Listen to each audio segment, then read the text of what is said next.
And we are back. Pokemon Soul Silver, Hardcore Nuzlocke. The run continues. We've got 7 gym badges down. We've made it to the Rocket Hideout in Goldenrod, and our rival comes in from the side as he does. We get the Golbat, and we're just going to try to set up on the Golbat with the Glaceon, try to keep our 3 team members safe. And that's right, we still only have the 3 Eeveelutions. We went to the Safari Zone, we explored all of the caves, we went on all of the surfing routes, and we could not get another Eeveelution encounter. So it's just going to be that team of 3 that we know and love from this run so far, as the Golbat's accuracy completely drops down. Now we could blitz down with the confusion, but if we leave Yorichi out here and a rival has Pursue or something, it could really devastate us, being 2 times super effective on top of double damage. So we're just going to swap into Ukiora. The confused rate does come down, could be quite troublesome here, but really we just want the Blizzard setup here. And I just realized that I did not teach Glaceon Hail, so Ukiora wanted to use the Blizzards and not be able to miss there. However, the blunder on my part, so now we're just gonna have to wing it. We set up for absolutely nothing and we fade away with the icy win. So I still think we have what it takes to defeat my rival here, as the Meganium comes down looking fantastic at this point in the game. However, we have the super effective ice typing. The Reflect comes down but won't stop the special damage from the icy win, and Meganium is gone. That only leaves 3 Pokemon. The Haunter is here, so Haunter could have Sucker Punch, which could hurt our Espeon, but thankfully we have the Glaceon out. We get locked in. The Sand Attack is here just in case maybe a Destiny Bond comes down. We don't know what we're working with as a special defense drop comes down from the Shadow Ball, but we get a nice speed drop from the Icy Wind in response, and we fade away with a Bite. Ukiora not known for its physical attack, but it will do the trick here. The Reflect wears off. Sneasel comes down, and this is an interesting matchup. I think we can just pivot into our Flareon here, who has the 4 times Rock Smash. We also have access to Fire Blast if that's what we are feeling. We get the Quick Claw pop, the Rock Smash connects, and Sneasel is gone. Beautiful stuff. That leaves the Magnemite, the final Pokemon in a level 30 Magnemite. Our rival absolutely holding out. As it holds on in the red, the Thunder Wave comes down. Ichigo is in trouble. I repeat, Ichigo is in trouble as he tanks the Sonic Boom but fades away on the Magnet. Our rival is defeated, and I do believe there's only one more time we fight him in the run. It is now time to take on Team Rocket Archer here, Giovanni's right-hand man. He does have the Houndoom at level 38, which could be a little bit scary. However, Ichigo comes down, taking on the Houndour, starting off this fight. The Dig comes in. It is super effective, doing double damage, and the tiny little Fire Puppy is deleted. There is the Ace. Houndoom coming in with a Fan Attack, is faster, gets us almost a half HP. We dig underground and dodge the second Fan Attack, and Houndoom is dropped. The Ace falls, and that only leaves Archer with 1 Pokemon in the back. It's not a wheezing, it's just the coughing. We can drop back with a Fire Blast. It does connect, and the Bundle of Joy goes down. 3 Pokemon defeated, and Archer is gone.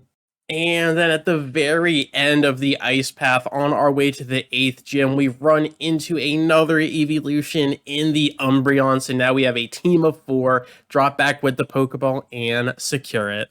And then in Blackthorn City, right outside of Claire's gym, we run into Eevee here. So now we have the 5th team member going into the 8th and final gym. Let's go.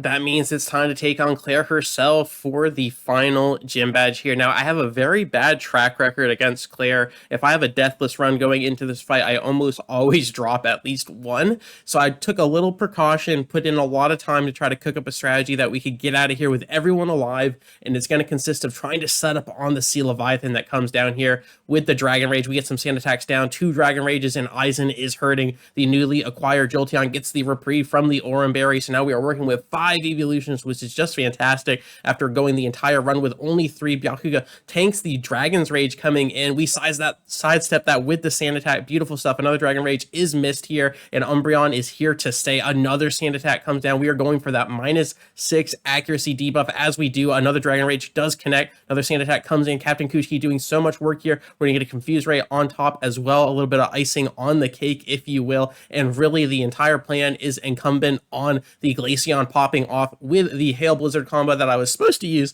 against my rival, but we didn't get punished, and now we have the cheese as well as Ukiora's passive, which dodges in the hail. So we get a 20% evasion, much like the Sand Slash ability in the Sandstorm, bringing Gyarados down to the red here. The hail buffets, but does not finish the Sea Leviathan as the Hyper Potion comes down. There is Claire's Potion in the back here. Another Icy Wind for the speed debuff as well. So Gyarados is getting chipped by the hail. She's getting speed debuffs as well as the Sand Attack on top of our evasion in the Hailstorm, which is just ridiculous. ridiculous. So a lot of factors going on here, but what we need to make sure is that we have enough Blizzard points to use against the rest of the team. So we're just chipping this Gyarados away since he is the one that we've set up on. So Blizzard comes down and Gyarados finally goes down. Very nice special defense stat. We tank through. We take what we can get, and now we're almost full HP against the Dragonair. We should outspeed. We absolutely do. And this should one-shot absolutely. The Dragonair goes down. Now, we do have to be wary of that Kingdra, and there it is. The ace comes down, is known for its sniper passive and massive hydro pump, so we got to watch out for that as the Blizzard comes down.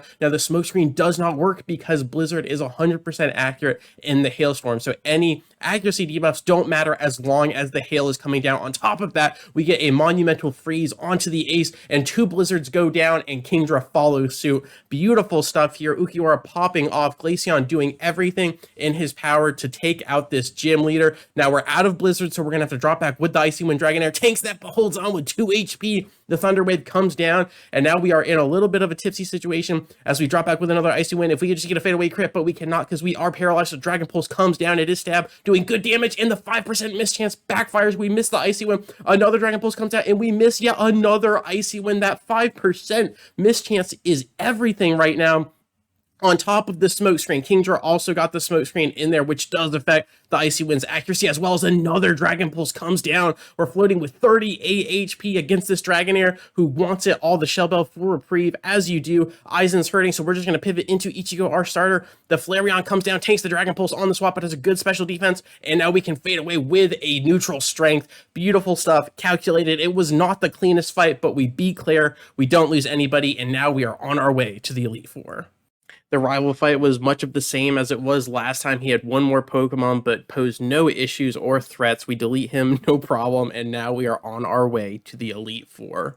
All right. With our team of 5 Eevees, we are here to stay. We got the Jolteon leading the charge. Will is going to start off this Elite Four run. We've got the level cap at level 42 to match his #1 Pokemon, his ace. We missed the first charge beam against Xatu. Not exactly what you want to see. However, we do get the special attack buff on the second try, and we snap out of confusion and drop back and land the 3rd charge beam, getting a 2nd special attack boost. Aizen is primed and ready. We also have Shadow Ball on the Jolteon to really take care of these psychic type Pokemon. That is 2 down, 3 to go. Executor comes in, the Palm Tree wants it all, but gets nothing. Aizen claims its 3rd victim, wants to learn Thunder Fang, but we are all in on the special attack that Jolteon has provided here, and then Slowbro comes down. We go in for the 100% accuracy with the Shadow Ball, given that +2 special attack. We are operating on a nasty plot proc. The final Xatu is here, level 42, looking great, but not great enough as we get a fadeaway crit,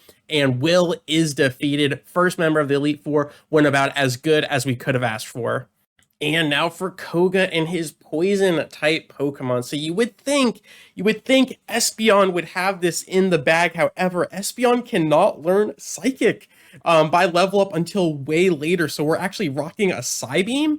So we've really utilized Espeon for those screens. So we just send out Ichigo, who completely destroys Koga's first 2 Pokemon with a Stab Fire Fang. Absolutely beautiful. Ichigo completely flexing on the physical attack side of things. So Muck is here. We get the flinch, we get the burn, and Ichigo said, bro, I am the starter. I am the one. However, Muck gets a full restore that was in full restore range. So Koga really tempers all of that momentum Ichigo had out of the gate here. So Muck has the Black Sludge on top of Minimize. So what we think we're going to do is we're going to set up that Hail, and we're going to lean into that infinite accuracy that Blizzard has in the Hailstorm. So no matter how many minimizes this Sludge, this bundle of poison does, it won't matter. It won't be able to dodge this glorious Blizzard, and Ukiora comes down, gets rid of the toxic poison with a berry it kept in its pouch, and takes down the Muck. A very troublesome Pokemon, but no problem. We had the strategy ready to go, and here's the Crobat, comes in with a Stab Wing attack. We tank that, no problem, and it gets frozen in the Blizzard. Crobat goes down, and that only leaves 1 Pokemon on Koga's side of things.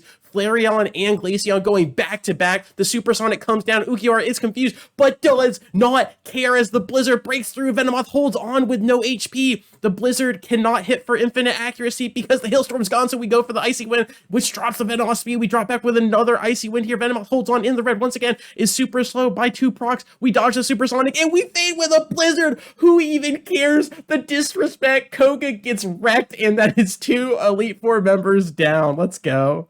All right, this first attempt continues here as we take on Bruno, the 3rd member of the Elite Four. And again, as previously mentioned, Espeon not having Psychic makes this a lot harder than it should be. However, with that Reflect and Light Screen combination, we can really do some damage. The Psybeam comes down, Yorichi pops off here, gets the Confusion Roll, which we will absolutely take, and Hitmontop bops himself in the face as we reroll another Psybeam here. Bruno using the full restore, and Hitmontop is gone. Beautiful stuff. The Onix comes down, and we could pivot around potentially into the Glaceon, but we stay in with Yorichi, who gets a one-shot Psybeam. Onix special defense is something to be desired here as the Machamp comes down. Does have the no guard, meaning these rock slides are going to be 100% accurate. However, the Reflect cutting that damage in half. So barring a crit, we are looking fantastic. The 4-armed machine is coming in with another rock slide. We drop back with a Psybeam and get a fadeaway crit on the ace. Machamp is defeated. Hitmonlee comes down, is ready to do some damage with a super effective Psybeam. Blade Kick comes in, cannot overcome the Reflect. The Psybeam drops back, and Hitmonlee goes down to join the Machamp. Finally, Hitmonchan is here. Can he end Yorichi's supremacy with these Psybeams? And maybe the Fire Punch is here. It does physical damage in this gen. We hold on with 43 HP. The full restore is here. The Psybeam drops down,